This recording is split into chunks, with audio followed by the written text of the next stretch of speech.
नमस्कार दोस्तों, स्वागत है आप सभी का हमारे यूट्यूब चैनल पर।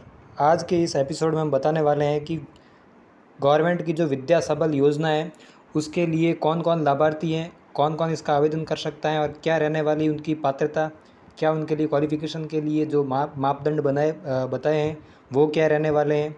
और जो है 12th पास आउट जो स्टूडेंट है वो भी आवेदन कर सकते हैं, तो उनके लिए जो है कहाँ पर वो आवेदन कर सकते हैं, कैसे आवेदन करना है और जो फॉर्म है इसका कैसे उसका फॉर्म फिल करना है और उस फॉर्म को फिल करने के बाद कहाँ पर उस विद्यार्थी को वो फॉर्म जमा करवाना, उन सब चीज़ों के बारे में हम बात करने वाले हैं। और यदि आप हमारे चैनल पर नए हैं तो चैनल को सब्सक्राइब करें और वीडियो को ज़्यादा से ज़्यादा शेयर करें। और मैं आपको ये भी बता देता हूँ कि विद्या सबल योजना के अंतर्गत जो है इसके लिए आप न्यूज़पेपर की कटिंग भी देख सकते हैं कि प्रदेश के स्कूलों में खाली पदों पर जो है गेस्ट फैकल्टी के तौर पर करीब 75,000 जो है उनको स्टूडेंट्स को फ़ायदा मिलेगा। पहले इसमें सरकार ने जब ये योजना आई थी तो उसमें जो है सेवानिवृत्त जो कर्मचारी थे उनको इसमें मौका दिया जाता था, लेकिन अब इसमें क्या है, संशोधन करने के बाद अब जो है बीएड जो है एसटीसी कर रखे हैं वो स्टूडेंट्स और जो 12th पास आउट हैं उनके लिए भी जो है एक जो है पदनाम है उसमें आप आवेदन कर सकते हैं।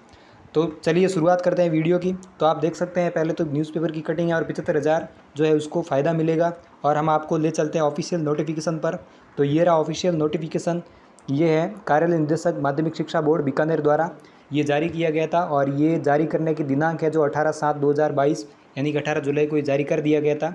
अब इसमें है क्या, अब इसमें जो है कौन कौन से पद हैं और उनके लिए कैसे जो है क्या है क्वालिफ़िकेशन उनकी, और भी जो चीज़ें जो ज़रूरी उनके लिए दस्तावेज़ ज़रूरी हैं उन सब के बारे में हम बात करने वाले हैं।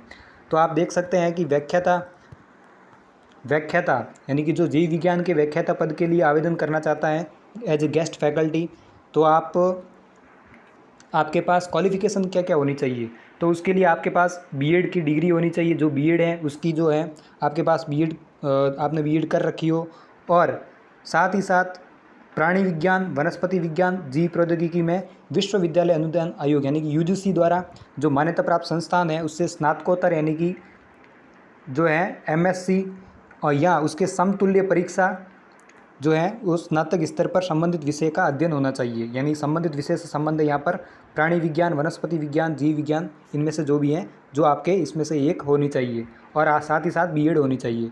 फिर है व्याख्याता भौतिक विज्ञान, जो है भौतिक, रसायन और गणित, इनके लिए तो इनके लिए भी बीएड होनी चाहिए और वो जो है सारी चीज़ें जो होनी चाहिए। फिर है वरिष्ठ अध्यापक।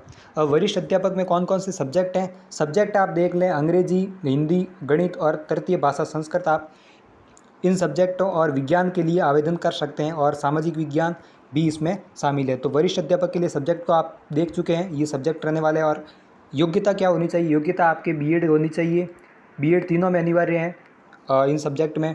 और वैकल्पिक विषय के रूप में संबंधित विषय के साथ स्नातक या समतुल्य परीक्षा भी आपने दे रखी हो।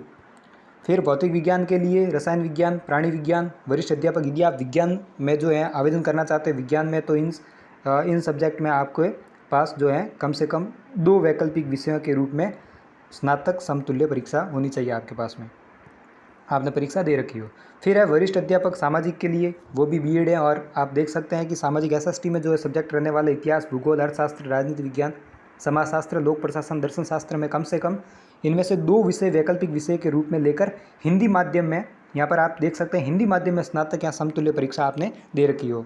फिर है अध्यापक लेवल 2। अब लेवल 2 में जो है आपके सब्जेक्ट कौन से रहने वाले हैं, वो हैं अंग्रेजी, गणित।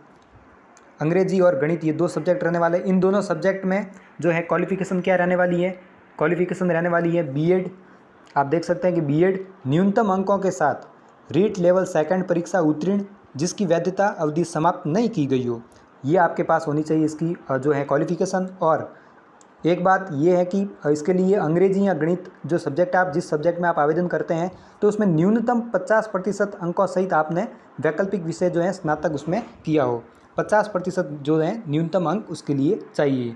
और अध्यापक लेवल 1 उसके लिए जो है 50% अंकों सहित उच्च माध्यमिक विद्यालय या समकक्ष परीक्षा जो है आपने उत्तीर्ण की हो। और उसके लिए क्या रहने वाली है, जो है अर्हता क्या रहने वाली है, योग्यता वो है DLS DL एड एंड न्यूनतम अंकों के साथ रीट लेवल फर्स्ट परीक्षा उत्तीर्ण जिसकी वैधता अवधि समाप्त नहीं हुई हो, तो वो आपके पास में होना चाहिए।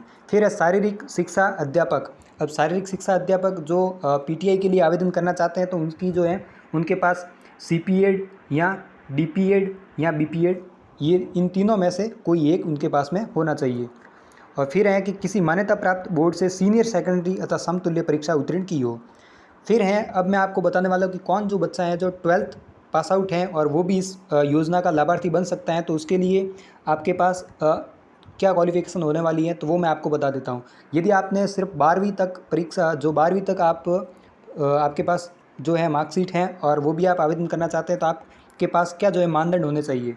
तो आपके जो 12th में भौतिक विज्ञान, रसायन विज्ञान या जीव विज्ञान, यानी कि जिसके 12th में PCB फिजिक्स केमिस्ट्री बायोलॉजी या मैथमेटिक्स सब्जेक्ट हैं, तो वो आवेदन कर सकता है।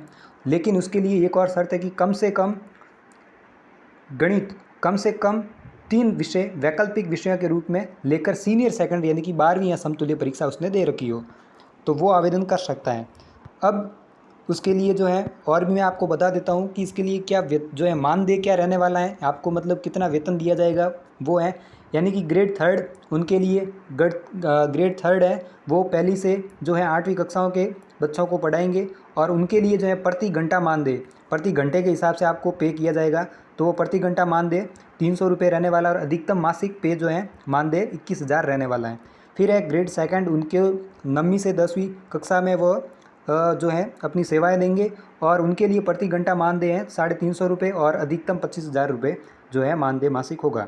फिर है ग्रेड 1, उसके लिए जो है आपको 11वीं 12वीं में आपको सेवाएं देनी पड़ेगी और उसके लिए आपको प्रति घंटे जो मानदेय हैं 400 रुपये दिए जाएंगे और इस हिसाब से आपको अधिकतम मासिक मानदेय जो है 30,000 रुपये दिए जाएंगे।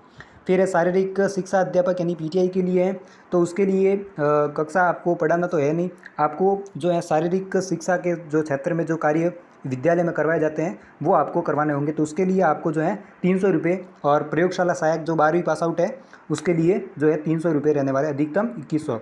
अब मैं आपको बता देता हूँ कि आपको जो है आवेदन का फॉर्म जो है क्या है और कैसे आपको आवेदन करना है। तो आपको इस तरीके का फॉर्म आपको मिलेगा और ये जो है विद्या संबल के अंतर्गत आपको प्रारूप है फॉर्म का और इसको फॉर्म को फिल कैसे करना है। पहले आपको यहाँ पर फ़ोटो चिपकाना है, फिर आवेदन विषय, आप किस विषय में आवेदन कर रहे हैं वो विषय आपको लिखना है, फिर आवेदन का पूरा नाम, आवेदक जो आप आवेदन कर रहे हो वो आपका नाम, फिर है सेवानिवृत्ति होने पर यदि आप सेवानिवृत्त अधिकारी हैं तो उस हैसियत से कर रहे हैं तो वहाँ पर आपको लिखना है।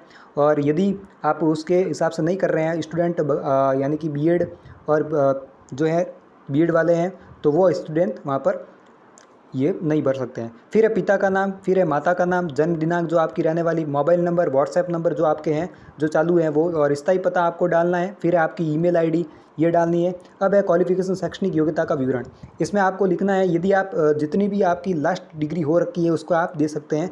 जैसे आप 10वीं पास है तो 10वीं पास के बोर्ड कौन सा है, उत्तीर्ण वर्ष कौन सा है और श्रेणी यानी कि कौन सा डिवीज़न बना आपके, और यहाँ पर है कुल प्राप्तांक आपको कितने मिले और ऑब्लिक लगा कर लिखना है कितने में से मिले। जैसे यदि आपको 325 मिले तो 325 ऑब्लिक, यदि 600 में से मिले तो 600 ऐसे लिखना है। फिर आपको प्रतिशत कितने मिले वो लिखना है। फिर इसी तरीके से आप जैसे 12वीं भरना चाहते हो 12वीं भर सकते हैं, यदि आपने स्नातक कर रखे स्नातक भी भर सकते हैं, इसी तरीके से आपको भरना है। फिर उसके बाद आपको नीचे आना है, फिर आवेदक के हस्ताक्षर, यहाँ पर आपको हस्ताक्षर करना है।